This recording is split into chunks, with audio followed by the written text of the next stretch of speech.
Welcome, guys, to another episode of the Neutral Corner. It's Danny Glover. It's Big L, Lex, from Fight Fan TV Live. You know where it is. So how's it going, man? What you been up to lately? Yeah, man, that's the usual, man. What you saying? You was missing me. Yeah, man. You know, I was thinking, where's you deserting me, man? I see you at big parties, popping champagne, fly shirts, looking like The Rock. Yeah.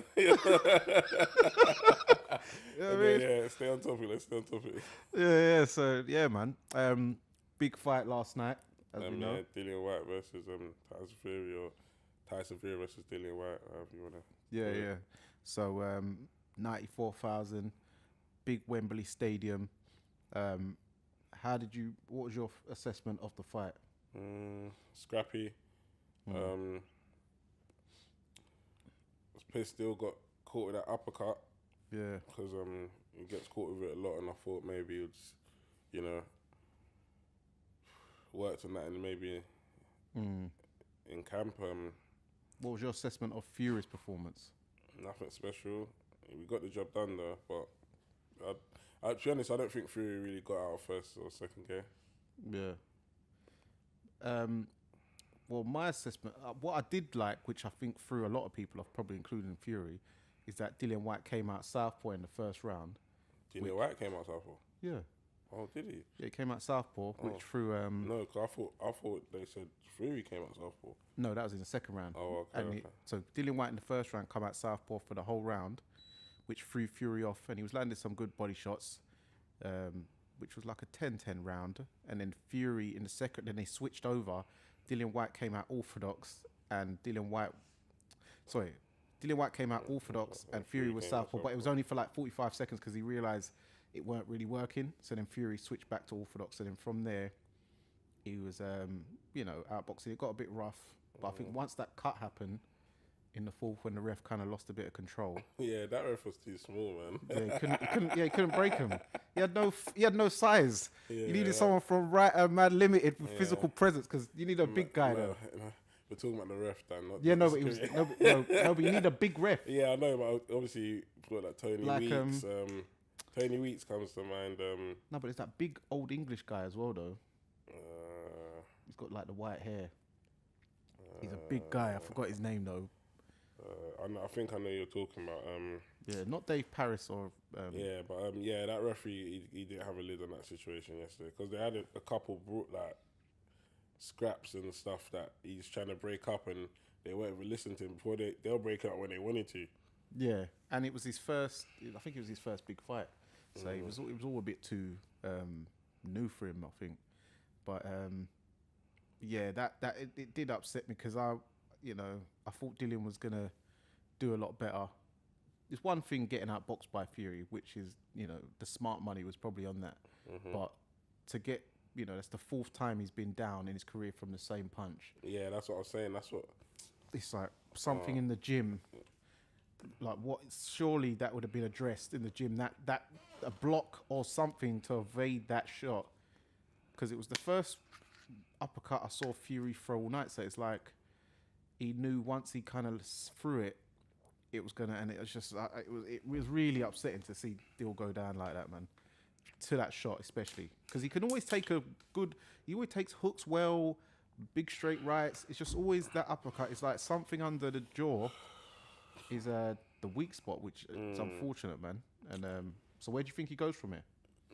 Well, he's still he's world level, Obviously he hasn't got the world title, but it's safe to say he's world level. He's fought all world level opposition, so it shouldn't be any reason why he should go backwards. If Fury does do what he says he's going to do and retires, then the WBC comes up for grabs, and I'm sure he'll be right in line for another shot against whoever's next in line, or whoever's in the rankings. But to be fair, like Tyson Fury's a special fighter. So at the end of the day, there's nothing to be embarrassed about, or keep your head up. And the best have lost fights, and there's one thing you can't say about Dillian. He fights all comers. The resume is there. He fights the best person that possible at the time, and no one's ever given him a chance. So like, it's just he's doing better than he ever thought he would be doing better, as he said numerous amount of times. So, just keep it going away, man. I think he shouldn't give up. It's his first world title challenge, so it'll come again, man. And I'm hoping he has the mind set. I believe he does. And yeah, man, let's just come again, dust yourself down and go again, man. But I do, in my personal opinion, I think, like, me, I don't know if he needs to get a new trainer. I don't know what it is, but some things need to change, man. Yeah, but because I don't know if it's the corner to blame. You can to a degree because it should have been addressed, but he's been dropped with that shot by about three different coaches. Yeah, and I don't know if it's a fitness thing because after round 2, 3, he was looking tired, and it's like you could see the writing was on the wall, and his body was like unraveling. Obviously, like I said, he's always in there with a puncher's chance because he's a heavyweight. But I wasn't liking what I was seeing, and I was really upset because I was hoping Dillian could do it.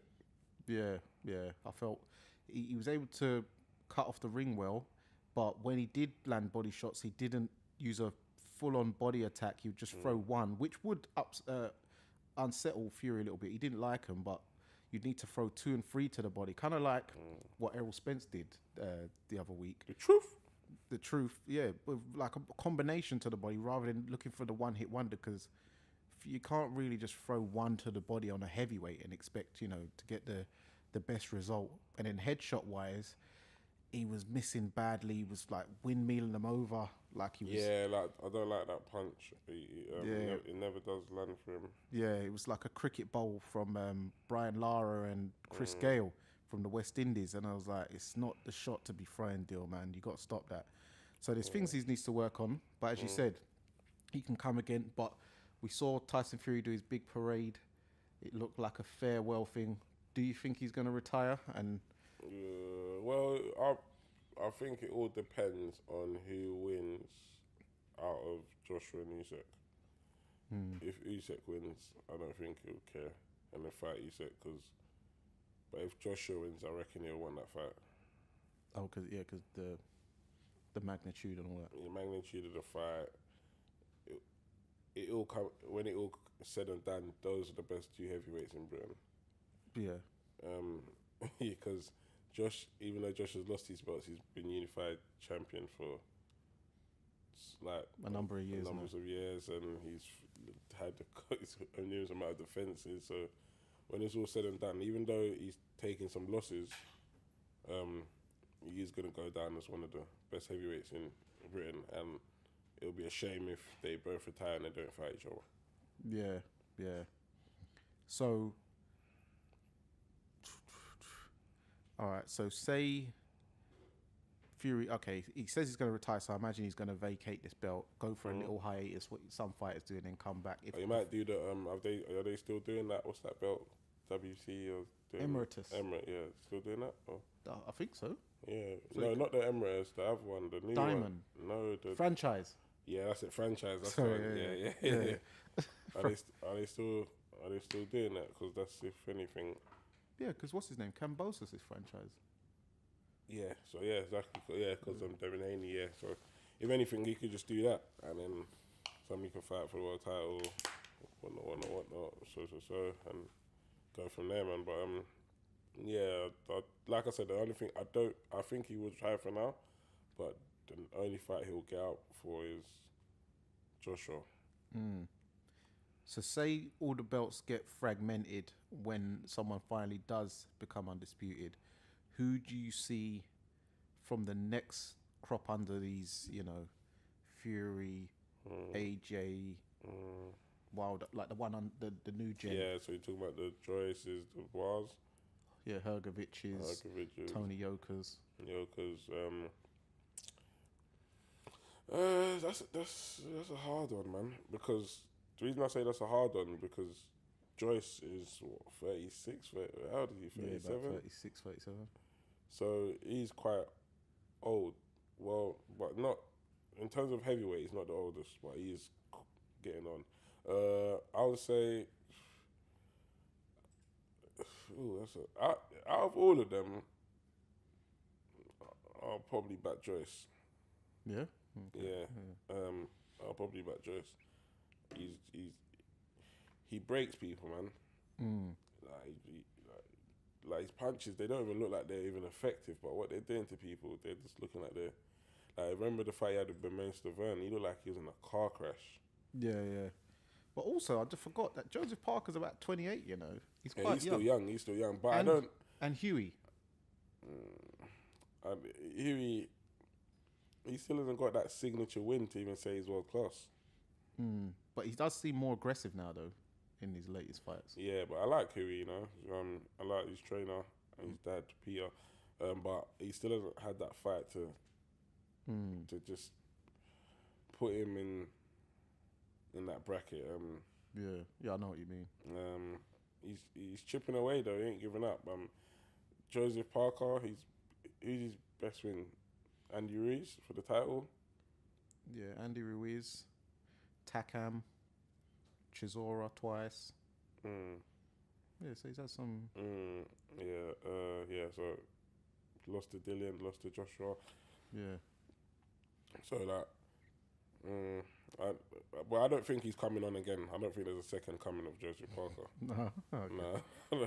I don't know. Andy Lee looked good though last time, but yeah, we'll have to see more to see if there is a real second wave for him. And that's like he fought Chisora. Like, let's see who he's fighting thing next, ain't he? Joe Joyce, Yeah, Juggernaut. yeah. Yeah. So that was announced. Yeah, so we'll see what he's about then. Yeah, we sure will. Another fight on the undercard. Tyson Fury's younger cousin, Isaac Lowe. I didn't see that fight, but he was telling me he got. Yeah, he fought Nick Ball. I don't even know much about Nick Ball, but this guy, he saw this opportunity as like, this is my time. He dropped Lowe in the second round with a big like looping left hook. He was fighting somewhat like Gervonta Davis, in my opinion. Then in the third round, he cut what's his name, Isaac Lowe. I don't know if you managed to see it, but it was a very bad cut. You going to show me video? I'll show you a picture, just so you can see the sort of severity of it.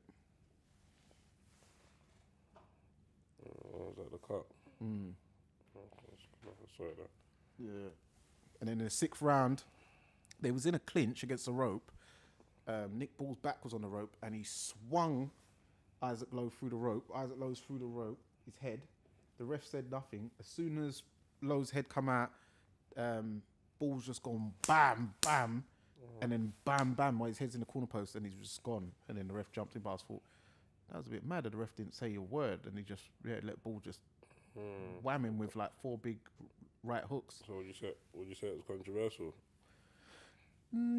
Yeah, the finish was, but it was the writing was on the wall for him. Yeah, He was gonna get it anyway. But yeah, well done to Nick Ball. He's never been in a situation like that in front of that many people, and he took it with both hands, man. So well done to him. We didn't manage to cover Errol the Truth Spence versus Ugas. Yeah, that was last week. They showed it again on Showtime yesterday, didn't they? A replay, and the epilogue came up. Yeah. Epilogue came out. Epilogue? I don't even know the word. Epilogue. Yeah. Let's go with that. Yeah, that come out on YouTube. That was interesting because he had his mum up. Have you watched it? Yeah. His mum was kind of in their box. Yeah. And it's just, like the kids were going from top to bottom regular. Like they were downstairs, upstairs. Then we realised that because they were talking to the mum. Yeah. And then sometimes you see them on the floor. I don't know. Maybe it's during other fights or something. I don't know. But it was a good performance by Errol, man. 17 months out the ring. His timing was a bit off, but he said that's because he wasn't thinking about the shots he was throwing, just throwing for throwing's sake. Then he calmed down and started selecting his shots. And he took over, man. Good performance by you guys as well, but I don't know what he was doing. I don't know if he wanted to fight fire, but I reckon he should have tried to box. But to be honest, if he did try and box, he would have got tired quicker. So people say like he shouldn't have stood in front of Errol Spence, but the kind of mental focus you need to box for 12 and fitness is not a joke. And I think Spence would have just got to him anyway. So, but he looks like he's still himself, man. Isn't Mr. B? Yeah, man. So what did you think about the mouthpiece gate, which for people, you know? The referee actually did say stop. If you watch it back, he did say stop, and he was so close to them because he was just about to get in the middle of both of them. Yeah. But because Errol started chasing his gum shield, he walked across the ref. Yeah. And then the ref stepped back because ugas started punching. Yeah, hit him with a 2-piece. And hit him 2-piece, hit him again, and then I was confused why he stopped when he did. Because I think the ref said stop again, and that's when Ugas thought, okay, I don't want to get no points. Yeah, and then no, not even. I'm talking about Ugas. I'm confused why the ref stopped the fight. Oh, because aren't you meant to wait for a stop in the lull in the action? Yeah. So, but anyway, the mouthpiece went back in, and Errol Spence just went back to doing what he was doing. Yeah. It kind of reminded me of when Floyd Mayweather got hurt by Mosley. And then for the rest of the round, Errol come on strong, like he thought, I need to get this back now because he did get rocked by it, but that's because he wasn't looking. Exactly, that's why I keep telling people. The reason he got rocked because he wasn't looking. Yeah, so sucker punch. Exactly, and those are the punches that hurt the most. Yeah, but it's like he still didn't. What's the word? Like he didn't falter, or like he didn't like his legs went a little bit, but he still was all right. Like during like he was fine. Yeah, he didn't come out off of the rope and start bambying. He just got staggered into the rope. But good performance. I see. Ugas's wife was looking after him. She was really cheering in the crowd in that. What's the word? Eulogy. Epilogue. Epilogue. Yeah. Epilogue. Yeah. So she was really supportive. She had a couple of her friends with her. The coach, he was saying to Ugas, the only thing you're doing wrong is you're waiting too long. You're not letting your hands go. You're not letting your hands go.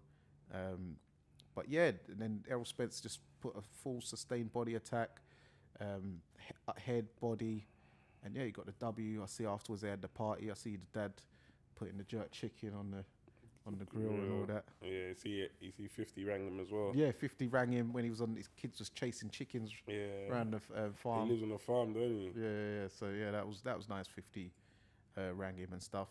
And man, as we know, the next stop, he's saying Big Fish called out. Everyone's saying as we know, but as people might not know, Errol Spence after the fight called out Terence Bud Crawford. He's got T-shirts now, goading him with strap season and the big shark fish. And rumor reports are that they're having negotiations, and the fight is due to be set for September 17th. No venue though, but September 17th they're saying. He needs to come Dallas, man. You think so? But does that make the most money for them? What, Vegas? Well, it's either Dallas. I don't know the numbers in Dallas. I know New York ain't gonna make the numbers. Yeah, what numbers in what way? Like capacity? Gate, yeah. Or money? No, gate. Yeah, so to make the most money, wouldn't you need the bigger capacity? But it depends how much you sell tickets for. Yeah, but that sell tickets thing is more based on what kind of fight it is and the demand. So obviously, like Floyd fights, everyone wanted to go, i.e. the stars. So why they used to pay over the odds for front row tickets? That's how Floyd made a fortune of selling tickets, like 100,000 just for the front row. Yeah, because it always surprised me why someone that big would only fight in like the MGM, which is what, 16,000. MGM was 16, and T-Mobile Arena's 20. 20, yeah. But that's because people are paying crazy $250,000 for Floyd Mayweather front row seats and stuff like that. Obviously, these celebrities have the money to do that, so it's just and that's just crazy. How plus pay-per-views. Yeah, yeah, and in his actual purse. yeah. But he writes his own check. That's it. But yeah, so that's what I was wondering, like gate wise. But you're saying, Yeah, well, that's what I'm saying. But if it's more of like, because I think that's Floyd's home. yeah, he lives there. Yeah, So that was his backyard. But in terms of like, if they was looking to maximize, in my opinion, people come Dallas for the fight because it's the magnitude of the fight. So they want to see it, so they'll come to Dallas. But he'll make more money because it's more of a capacity there. But them front row tickets, people will still pay over the odds because I reckon it's crossed over. yeah, The fight has actually crossed over, so I reckon a lot of people come out for that. A lot of people, and I don't reckon it'll matter where the location is. But in terms of making the most money, you need the biggest crowds. yeah, yeah. It has crossed over because I noticed even with Errol's fight just gone, he's got a lot of celebrity connects and friends. There's a lot of NBA guys, NFL guys, just rapper guys. A lot of blue tickers come to his fights. They even tweet about it. You got Stephen A. Smith, Shannon Sharp, Skip Bayless. A lot of them. But those people are more. That's more their job. No, but they don't talk about every fight though. No, that's true. They don't talk. They only talk about the big fights. Yeah. But that's more their job. Yeah. So we need to be looking at people who don't have to talk about boxing but do. If that so like a movie star or The Breakfast Club. stuff. So people that don't have to talk boxing but they do. But in terms of Shannon Sharp, Stephen A. Smith, they do. That's their job because they do segments. When they go to work, they have to do a segment because it's a big fight. But when it's proper crossovers, when you start seeing movie stars, basketball players talk about it, which they do. And if you've got an internet, you can see people's tweets, and everyone always makes this video of a tweet of people's reactions and that. But but the fight, man, that's a big fight. Crawford and Spence. How many do you think it will sell on pay-per-view? I don't know. Do you know Spence's numbers for this fight? I saw a report of 500,000. For real? Yeah. Oh, that's a lot, man. Yeah, but they shut down 7 million illegal streams. No, swear down. Yeah. 500,000. That's a lot. Yeah. So I could see it doing $1 million. Yeah. Maybe 2. Yeah, but I think what helps is the NFL guys like that Irving guy who sounds like Randy Savage. You got all them other celeb guys. So when they tweet and see their fans, will think, oh, what's this? He's gone Steve to Steve Jackson. Yeah. Big Tuck.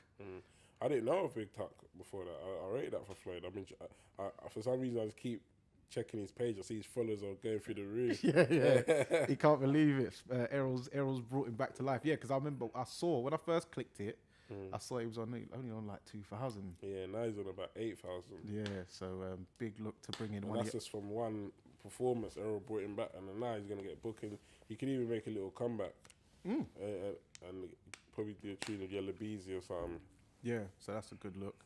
But yeah, man, what's your prediction of this T-Bud and? I'm Team Spence, man, all day long. Say it on camera, say it in my chest. I'm Team Spence. Yep, and I agree. I'm agreeing with you. I'm Team Errol Spence. I think once Errol gets on the inside. But let's not obviously I love Bud as well, but I just be rocking with Spence. This is like I don't know. It seems like a football match or derby that you just got to pick one side. You can't sit on the fence in this one. Yeah, it's one of them fights. Trust me. And it's a 50-50 fight. Would you agree? Yeah. I'm not deluded. I think Bud is the better boxer, but he hasn't come up against somebody with this kind of mindset, and I reckon he's got that same mindset as well. This fight is gonna be like amazing. Who's he come up against that that the fans really think he has a possibility of beating Bud? And he fights people at the right times. I.e. Kell Brook was shot. He didn't even have his right trainer. Yeah. Dominic. Yeah, and then for the next fight you got Dominic, so that's a bit weird. Yeah. Who else did he fight? Porter. Porter's dad said he was going to stop the fight before the fight even happened. Yeah. So that's a bit weird. And Porter was ready to keep going.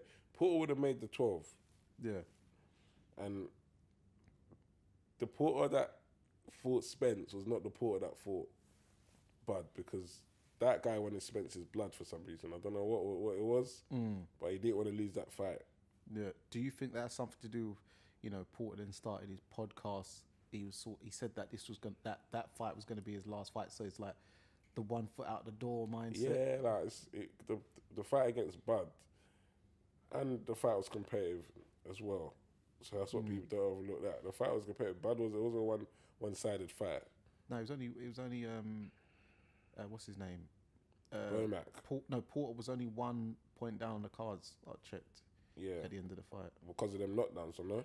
Them knockdowns wouldn't have been counted. No. Going into that round. Yeah. But someone obviously told Bud he was down, even though he was 1 point up.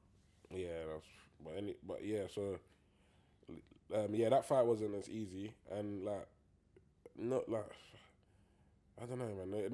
No one's put pressure on Bud the way Errol will, and it's not like just uneducated pressure. He knows what he's doing in there, and he blocks.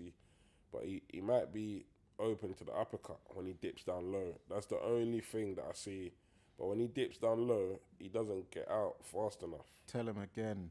And he might be open to the uppercut, because Bud's definitely good at selecting single shots. Like he can pull back. He can maybe hit you with uppercut. His footwork is very good. But you're gonna hit Spence with one. If you're not knocking him out of that one, then just forget. It's a long night in the office. Yeah, it's a long night, because he's gonna come phase 1, then go back phase 2 again, and then unless you're and Bud, we ain't seen the thing about Spence. He throws so much hands, because even I saw a tweet from Stevenson saying, like, how much punches did Errol throw? Like, he throws for welterweight. He throws a lot of punches. Yeah, a lot of punches, and I don't think Bud has dealt with that kind of volume before. Yeah. So. Yeah. It's going to be interesting to see, man. A lot of people say Bud is going to outbox Spence, but I can't see that happening. And another thing, like, the reason I don't think he's going to box either, because his ego, and I think he's going to want to beat up Spence. Yeah. I think he wants to stop Spence, so that's just going to make it for a telling fight. Well, I see Bud, you're talking about not used to someone with that much relentless pressure, so I see a picture of Bud with the snack program. So he's obviously looking to get his cardio game up. So yeah, he's in training now. I saw a video of Spence doing some running the other day. So it's like he's back in the lab already. So this is going to be a very I cannot wait. September, yeah. Yeah, September. So I can't wait for this one. In other news, we for those of you might not know, Mike Tyson got himself into a little incident on a first class on a plane. Yeah, man, I don't know, man. I haven't, because you said what they actually saying. So what happened? The guy. I saw the incident, but I didn't even know there was volume. I just see some guy pestering Mike, and then next thing I see Mike turn around, but then he's just been putting in work. And it's some guy across from recording it. Yeah. So the guy who was recording the guy who was behind Mike, he was bothering Mike like, "Hey, Mike, and then he just started getting it like silly and I don't know if he was on mushrooms or something. I don't know. But he started going, "Oh, you're a peasant. He's a peasant. He's a peasant." And then Mike's just thinking, "What's up? Like, what's up with this guy?" And then apparently because obviously it cuts off, and then you just see Mike putting in work. So what happened? They're saying the guy threw a water bottle that hit Mike on the head.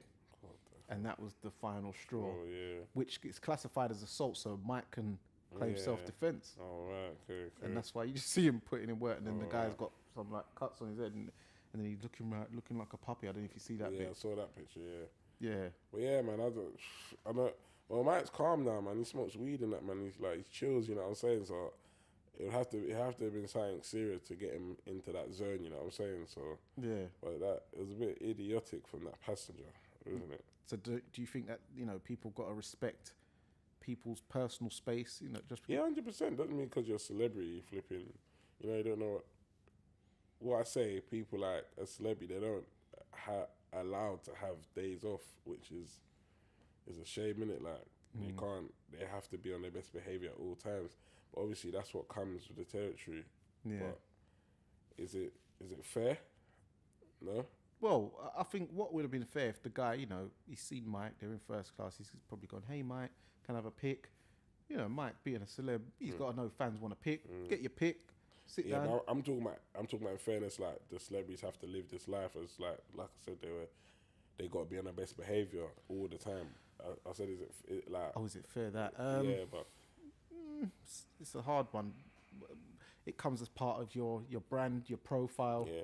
So, You can have media training. So that's where the media training comes into, where you do have to be on your best behavior as much as you can. But if you feel threatened, you know, someone throwing a bottle at you, then... Yeah, exactly. So he had every right, basically. Yeah, because I imagine Mike probably told the guy, chill out with all the silly words and stuff. And then when the guy's throwing a bottle and that's hit him on the head, he just thought, well, that could have been a glass bottle. If I let this go, what's next? He's going to throw something else at me. Do you know what I mean? He's going to slap me on the head and do silly stuff. So, yeah, man, you know, people just need to respect people. Don't poke the bear. This is Mike Tyson. Like, yes, we know he's calmed down. He's got, you know, he's trying to do positive, but it doesn't mean you can start being abusive and assaulting people and throwing bottles at them, because then, you know, things might happen. Yeah, for real. Yeah, man. So, we should look forward to, as a bad boy fight, I'm looking forward to this weekend, not next week, whatever, this weekend coming up. Yeah. And Oscar Valdez versus Shakur Stevenson. Where, who have you got in that fight? I've got Shakur on points. Yeah, I think on points. Well, Oscar Valdez is a good boxer, you know. Of course he is. He shocked me Against last Burchell. year. Burchell. Was it last year? Yeah. We knocked him out. Yeah, last year. Yeah, because Burchell is the knockout artist, ain't he? He was tipped as the guy that just stopping everything moving. But yeah, that's a 50-50, you know. I thought Burchell was going to knock out Valdez, and then Valdez mash up my accumulator. Yeah, but this Shakur Stevenson fight and Valdez is a 50-50. Yeah, but I just see Shakur being a bit too skillful and beating Valdez on points. But what belts are on the line for this? WBC and WBO. Yeah. So even though it's two belts, to me this is really for the who's the man, who's done the, you know. Who is that's 130? That's 130. Yeah, 130. Yeah, 130. So who has the other two? I was thinking 130. Javante can't have one. He's relinquished, ain't he? Didn't he? Yeah. Who's it? Oh, what's his name? What's the guy from Nottingham? Does he have one? Oh, Lee Wood. Yeah, Lee Wood. Um, No, sorry, that's super fit. That is super fit. yeah, It is 130. Lee Wood. No, sorry, Leo Santa Cruz Leo Santa Cruz. has the WBA, the official one, and then the IBF is So what's Lee Wood got? The regular. yeah. And the IBF, No, sorry, thingy. Leeds boy. Josh Warrington. Josh Warrington, yeah. Okay. Yeah. So leave with Josh Warrington. Yeah, I'd expect well, I can't talk for you, but for myself, I'd expect Shakur and Oscar to wipe Lee Wood and what's his name? Wood's got some power. I wouldn't write him off. I wouldn't write him off against any of them two. I wouldn't write him off. He won't be the favourite, but I wouldn't write him off for a while. So against Conlon. Yeah. And the thing is, they practice that, you know. Did you see the video? Yeah, I saw a video. So like with a trainer like what's this guy's name now? One sec. Ben Davison. Yeah. Sorry. With a trainer like Ben Davison, he looks like he puts in the work watching the tape. Because everything he said he was gonna do, he done it, and they caught him. Yeah, because they showed a clip of him doing that defensive move in his last fight or a couple fights before to evade some shots. So then they got a sparring partner, which is No, very good. I saw Ben Davison doing it, replicating it. That's the video I saw. Okay, so And Ben yeah, Davis was replicating it, and they showed it kind of like side by side, and he was doing exactly the same thing, and he was telling the shots to throw. And yeah, at the end of the day, because would you say he was losing the fight, Lee Wood, at that time? Yeah, and he was like he was getting outboxed actually. yeah, and he got dropped in the first round. Exactly. So it was safe to say he was going to lose that, but he come back and got the stoppage. Yeah. But yeah, back to Shakur Stevenson Valdez. I won't pick a winner because actually I'm edging towards Shakur, but this is Shakur's, in my eyes, his first big test. First big test. I don't want to hear that Jamal Herring stuff. I'm not hearing that. That was a walking punching bag. What do you think? Did you see that as a more passing of the torch? That fight was just a joke. They've sparred each other they sparred each other countlessly. Obviously, Jamal Herring, I rate him, jumping in the ring, man, blah, blah, blah. But yeah, flipping... Army man. Yeah, you get what I'm saying? But that performance was shocking, man. Like, you was just a walking punching bag. And the reason a man was so confident, it looks like he's giving you so much work in sparring, yeah? You know how much work he's giving you in sparring. It sounded like he just had no fear factor coming into that fight. He was literally just walking you down, just throwing your shots. When you, like, in boxing, if you have no zero fear factor and somebody believes, like, you can't hurt them or they can't hurt you, sorry. Yeah, I don't think, because they obviously sparred very recent to that fight. It's not like Shakur just sparred him when he was like some green rookie 5 years ago, and then you never know. They'd been in camps. That's why Shakur was saying, like, Crawford, you saw him. Don't sell it. Man's licking man having food, saying they keep slapping the belt, keep my... I said, nah, this is rude. Yeah. I said, this is rude, man. But, obviously they're both on... I think they're both on the same platform. Yeah, they both were ESPN at the time, so it just made sense. And and he just got a quick belt. Has he retired since? Yeah, he's retired. Yeah. He made a lot of money from the game. Is what it is, So His last win was the beating Carl Frampton on that. In that Dubai card, yeah. Yeah, the Dubai card. And man, it was more of a parcel talk. But so I would say this is the first real, because Jamel Herring, on paper, it looked like a real test, but... That boy went game, he went game. Yeah, but before the fight, did you think that was going to happen? 100%. I was saying, fam, you man, you're not hearing what I'm saying. Man was saying, like, he moves to man in sparring all the time. I know there's some fights where, they say, it's not all about what happens in sparring, but you could just tell the disrespect was beyond the roof. And Shakur doesn't always do that. There's some fights, even when he fought that guy, who's this guy that just won on the weekend? I know you're talking about the And yeah, they classed as an upset. Who was he facing? Was it Egbeko? No. Yeah, but he beat someone. Yeah. Who did he beat? He beat Bashot. Yeah. Yeah, and I couldn't believe it. He beat Bashot, yeah. So when Shakur fought that guy, he stopped him, sorry. When Shakur fought that guy, mate, he looked shook. Yeah, because he said he said to Andre Ward that on the broadcast, on the top rank, he said, he hit me and I didn't like it. So he said, it was on one of them Edgar Berlanga cards. Yeah. So he said, he hit me and I didn't like the feeling of it. So he got on his bike. So it was like, what's his name? Tim Bradley was saying, he was a bit too negative, but then Ward was like, well, if he got hit and he didn't want, he thought, I don't want to get hit by that again. Yeah, that guy can obviously punch. That's what I'm saying. So obviously, he outboxed him and got the victory. He wasn't the best outbox, but he done what he had to do in it. But he wasn't moving the way he was moving when he was fighting Jamal Herring. You could just see there was zero fear factor to that fight, and I knew that was going to happen. Supreme confidence. I knew that was going to happen. But yeah, man. But yeah, this would be his first fight where that opponent actually thinks, they're going to win. And the opponent is actually game. They think they're going to win and they're game. Yeah. And this opponent is Valdez is definitely up for it because obviously with this stuff that I think Shakur's talking about, he's drug testing and drugs, this and that and that. So that's going to add a bit more extra needle to the fight. And obviously who he trains with. Yeah, Canelo. Yeah, And Eddie Reniso. Yeah, so he's that's a camp that's very, very confident and very positive. So yeah, I really look forward to that one. I've got Stevenson points. How have you've got? I'm edging Stevenson, but I won't be shocked if if Valdez wins by knockout.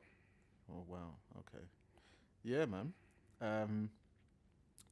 Last one, we've got to touch on the progression of Conor Ben. Did you watch it?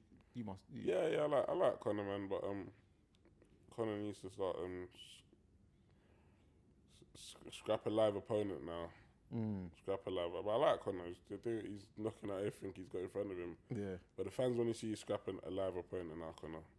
Obviously, we can't fault you for getting bread and butter, but you know what I'm saying, we want to see a live opponent. I don't know. Yeah, some fans. Who's even touted to fight him next? Maurice Hooker. I like to see that. Yeah. Is that what they're saying? Yeah. That's what Eddie said. Yeah, like Eddie. Yeah. I like the way Eddie's building this guy. Yeah, cool. Yeah, I wouldn't mind seeing that. I won't complain if that fight comes. That's a nice test. Yeah. Yeah, Maurice Hooker, I said Broner, but then when I saw Broner... No, Broner ain't ready for nothing. I saw a video of him. No, he's not ready for no action. At the Spence fight, and he was drunk, staggering. Yeah, I like to link up with Broner for a night out, bro, but that's... Other than boxing, he ain't no shape right now. He ain't in no state to fight, in my opinion. No, Maurice Hooker's a good shout.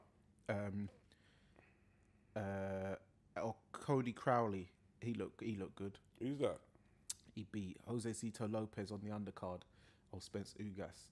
He was the fight after Stanionis versus. But Stanionis, that's one. They're 147 as well, now. Yeah.